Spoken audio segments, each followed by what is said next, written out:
They're called the Dixie Chicks. There's the other one. Philly's the brown one, right? No. Bella, hey. You know. The two goats, Socks and Philly. I do not know which is which. And then that's Daryl. He is a male. He is not pregnant. When we were here last, they would not come near us. Like, they would run away at the sight of us, like that. Exactly like that. Final question. What are the things you've learned about having a farm? What do you think is important knowledge to pass on? You kind of touched on this with keeping that appreciation for life, and you know, we kind of touched on that. But I think the biggest lesson, and I learned it right away, chickens die. They die all the time. And so when you have a farm, you get used to death and you learn more to accept it. You know, the first time we had a chicken to get killed, I believe the neighbor's dog broke in and killed the chicken. This was the first week that I was out here. And so my population of 12 chickens went down to 11.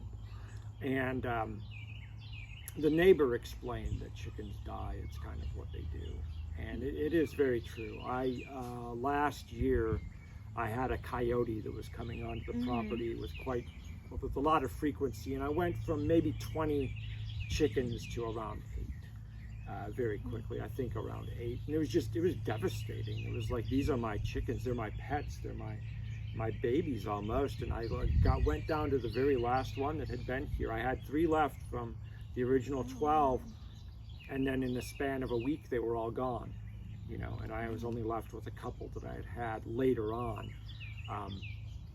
But they come and go, and there's joy in the new ones, and that has been, there's been those that died, and I don't want to say I get blasé about the loss of chickens, but it is something that you come to accept.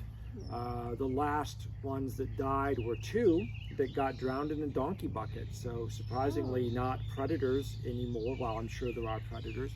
I was speaking with a friend of mine just out there in the carport, and this hawk landed on a chicken not more than 20 feet from us. The hawk ran off before he could take and kill the chicken. But it's just, that's the kind of thing that happens out here. And so you come to accept that these are not a permanent fixture in your life as you would think like your dog or your cat or your children are. You know, they're kind of transient, and there will be more of them.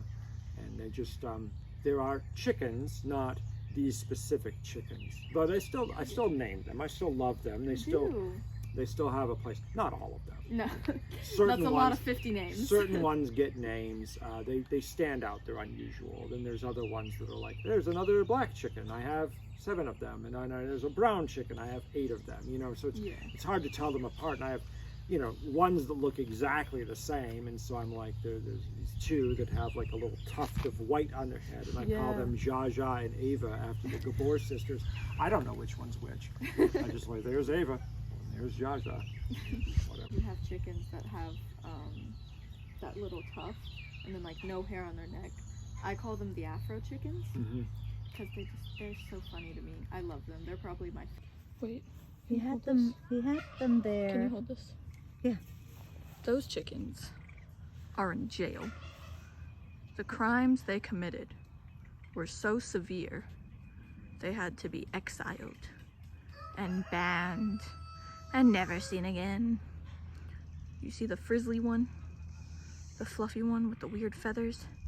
He's the worst one. If you've ever seen Rio, the movie about the 2 parrots, that's Nigel right there. An intelligent lab bird who will kill your family. favorite chickens ever. And that's a lot because I don't like chickens at all. They're very interesting. I love them. The first day I was out here, the former owner explained that the chickens will not go into the coop at night. There's a certain set that would just roost on the roof of the coop. The coop that was here was too small. It was to sleep on the roof, and so in order to protect them from predators, you take them and put them in there. And my friend and I walked out to the coop, and he said, have you ever picked up a chicken before? And I said, nope. And he's like, how do you do it? I was like, I don't know. And so I just picked up the chicken. I was like, well, I guess that's how you do it. And just picked them all up. And that was the first time I'd ever handled a chicken. And The rest was history. the rest was They're your history. pride and joy now. Every day. Well, I'll tell you, when it rains, the eggs are dirty. Sweet girl. Like, they get muddy. Oh, sweet baby. So when you collect them, you have to wash them a little bit. This is Betty. Betty's For a sweet little girl. production, Oh, this is Bella. she's affectionate. She's just a sweetheart. Bella is this is Bella. She loves to get pets. And this is- Nope.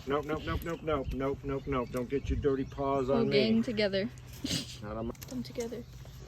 Look at that chicken. Isn't it beautiful? The little light brown chicken is gorgeous. That is a gorgeous chicken. That's a redhead right there. Very rare in the wild. That's ginger. That's a ginger.